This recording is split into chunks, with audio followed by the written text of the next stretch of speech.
more than 70% of their land is a mountain. So everywhere, if you live any place, you can see the mountain behind your house. And then their regular exercises are going up the mountain every weekend, something like that. So San Wha is when in this time of year, when they are going up the mountain, they found the flowers, and they start blooming, and more flowers, and more flowers. And then when it's the last breath is a little bit flat sounds, there is a now flower is forming. And that is a composer make a little bit different hint of this sounds and changing the color of the songs. The second song is a Bori. It's actually is one of my favorite. It's just close your eyes and imagine that there's a barley field, a huge barley fields, and then there's a wind blow. And they are like a dancing, the flowers and winds. And then this person, the composer, walked down there, and then between the barley fields, and he recalled all the beautiful memories of lovers. So this is the second song is about when you walk down the barley fields and you think about your lovers, and there's all lovely memories. That's the second song. And the third one is Su Sen Wha. I translated the Daffodil. Actually, I found one of the daffodil in front of my house today, and so the composers sing about that. They make this song about how gorgeous or how brave you are in this winter, kind of the cold, very kind of cold wind, early spring. We found the daffodil, right? So they think like you. I want to be that kind of person, like enduring, be patient, and then finally blooming even in the snow. So that is daffodil that's singing about that flower, and like a kind of praise the flower. This is all like the statements. So I will continue singing as two songs. Oh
you a brief historical background about how Korean art song came to be.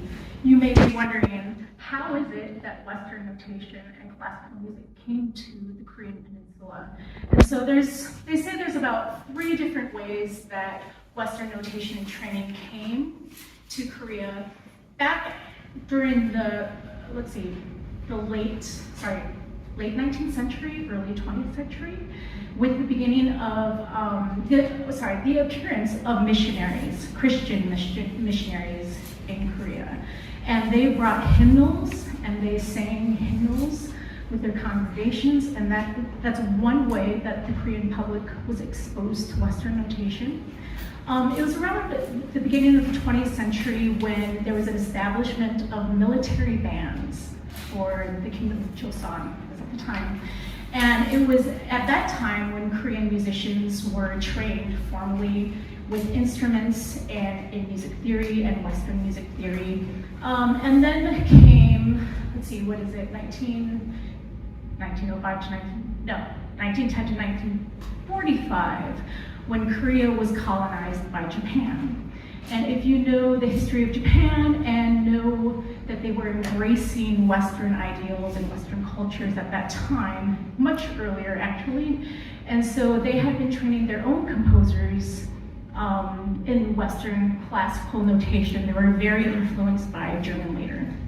And it's during this time that Korean composers were able to study in Tokyo and abroad in Europe, and also the United States. So it's during this time as well, when Korea was colonized by Japan, that there was a complete erasure of Korean culture. People were assigned Japanese names. They were not allowed to speak Korean in public places. Japanese was taught in schools. You must have spoken Japanese in pretty much all public places in society. So composers at that time were not allowed to set Korean lyrics or Korean poetry. So in some cases, Korean composers were composing in secret. And so that's how it came to be. And then after the end of World War II, and not long after that, the Korean War happened, 1950 to 1953. And yeah, this devastated a country and split it into, technically they're still at war between North and South Korea. I just read today that at the end of the war, about 2 million civilians were dead and another million were missing. And so if you can imagine, this was a devastating time for the Korean people. And that brings us to our first song, which is by the composer Kim Sun-ee. And this song was published in a Korean newspaper after the war had ended. And if you think about our theme of springtime and with the recital, spring means renewal. Spring brings hope. Spring means rebirth, right? We're very familiar with this in Wisconsin. Everything dies in winter, right? So, and we're so excited, and you just think about the devastation and the death and the idea that spring is coming. And the first song is called Sawore Norae, which means April song. And I just want to pull up the lyrics real quick. It was published in a newspaper, and it very quickly, Korean Gagok became national pride, nationalism, Korean nationalism and patriotism, because they were trying to rebuild, and these songs gave them hope.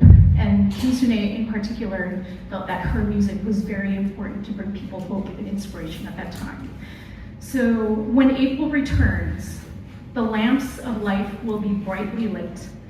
Season of luminous dreams, season of tearful rainbows.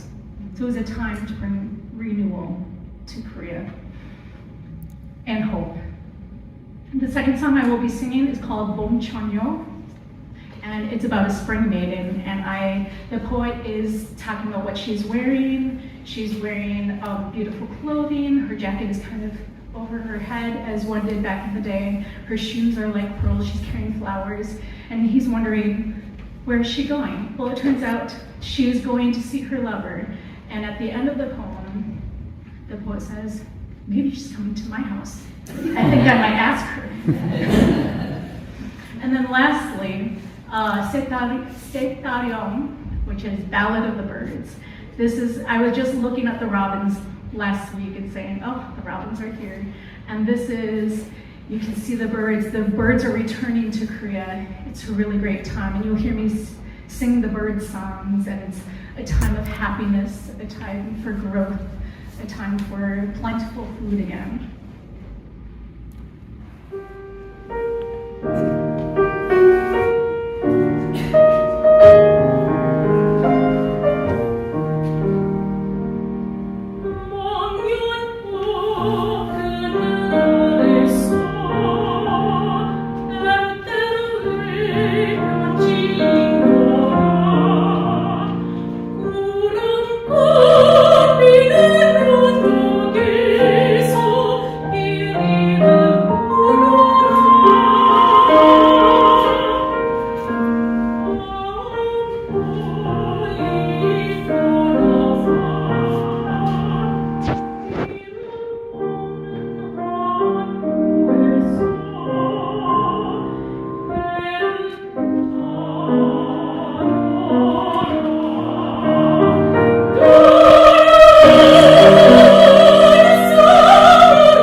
up because my first song is White Flower. The sun is mountain and this title is a mountain sun.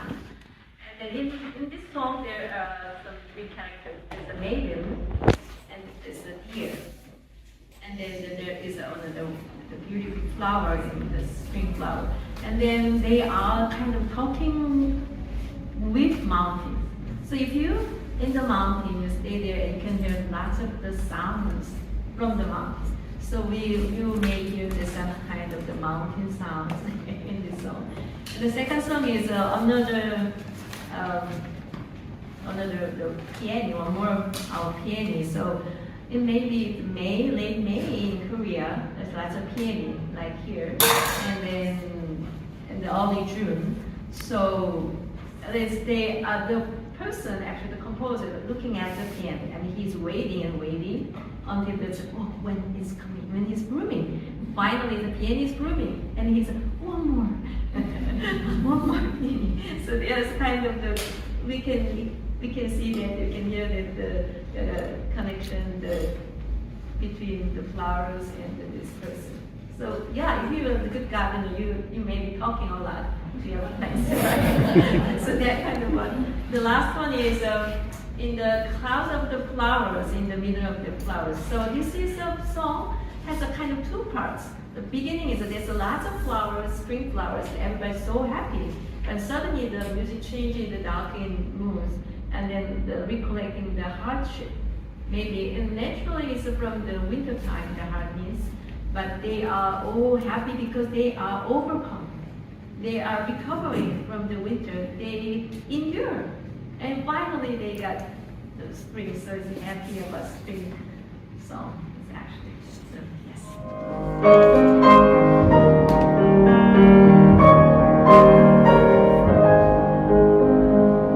Oh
During her time. And she was born in 1910, and she lived an incredibly fascinating life. She was the daughter of a pastor, so she was singing in hymnals from a very young age, born into Japanese occupation, and then survived the Korean War. Her husband was actually kidnapped and brought to North Korea, and she never saw him again. And she was left with 3 young daughters. And despite all of this, she thrived and she survived. It's a pretty amazing story. And she ended up studying in the United States. She studied at Easton School of Music, and she got her doctorate from Florida State University. She also studied in Paris and other areas in Europe, I believe Germany as well. And then she came back and became a prolific composer who was very celebrated and lived all the way up until 2007. So 3 of these songs are from a song cycle of hers, and they're all flower or spring themed in different ways. The first song is called Nakwha, which means falling blossoms. So if you think of like the Japanese cherry tree blossoms falling, it's very beautiful in springtime. And there's this beautiful passage in the middle where they're saying, should I blow out the candle? If I blow it out, you know, you get to see all the shadows from the falling petals. And these falling blossoms by the end just make me want to cry. And you hear a very abrupt ending, very unique. The second song, Jindalle, translates to Azalea. And this is also quite different in character. All 3 of these songs are very different in character. And the character is saying, if you decide you want to leave, I won't say a word. What I will do is I will pick all the azaleas and I'll strew a path for you and you can walk your way out. And if you leave, I won't even shed a tear. That's the end. So, and then we're going to do a complete emotional 180. And we're going to do Neip no, I haven't said this wrong. It's 4-leaf clover. I'm trying to think of the Hangul right now.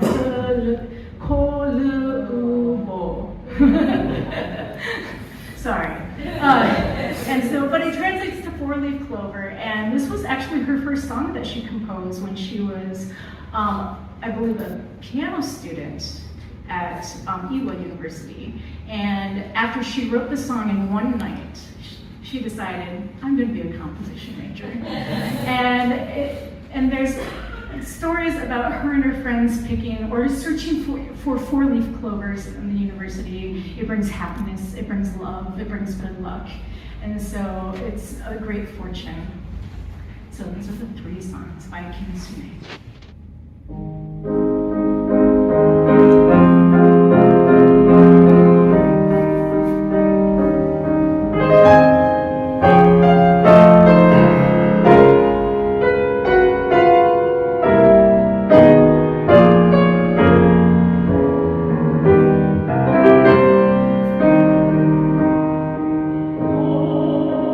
Chi chi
Susan plays the hardest music.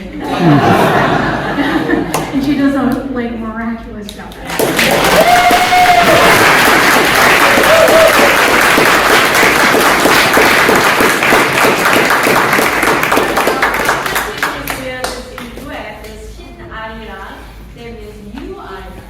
Actually, Arirang is a kind of informal the actually Korean anthem looks like because it's so famous and all different Korean regions they have their own arirang. So somebody asked, what's arirang? And then the answer is so many. Actually, there's so many answers. So somebody said arirang is some kind of the mountain's name, hill's name. But somebody said these days Ari is an old language in Korean old. Actually, the Korean words is not from China or other place. This is the origin from Korea, and the Ari means beautiful. So it's Ari is so Arirang may be beautiful person, beautiful mountain, beautiful village, beautiful something. So you can guess anything. But this is our song is Shin Arirang, it's new Arirang. So it's not traditional Arirang, but they got the traditional Arirang form, the melody, and they a little bit changed it in the new way. Anything on it? Sure. I would just want to say we almost always will close with this song because it is probably Korea's most famous folk song. And if you think about the Korean peninsula being divided, this is what we would call Korea's a unified nation's national anthem. No. Yes, actually, in North Korea they have their own Arirangs. Every region has their own. I think the last time we performed it, there was a person who said, "Yeah, when I grew up, it was a very angry audio." So I found that really interesting. Yeah, so, and even there are different Arirangs of all different regions, but there's main themes there. The same melodies, some parts are very similar, so it is kind of the unification of the one nation.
Yeah.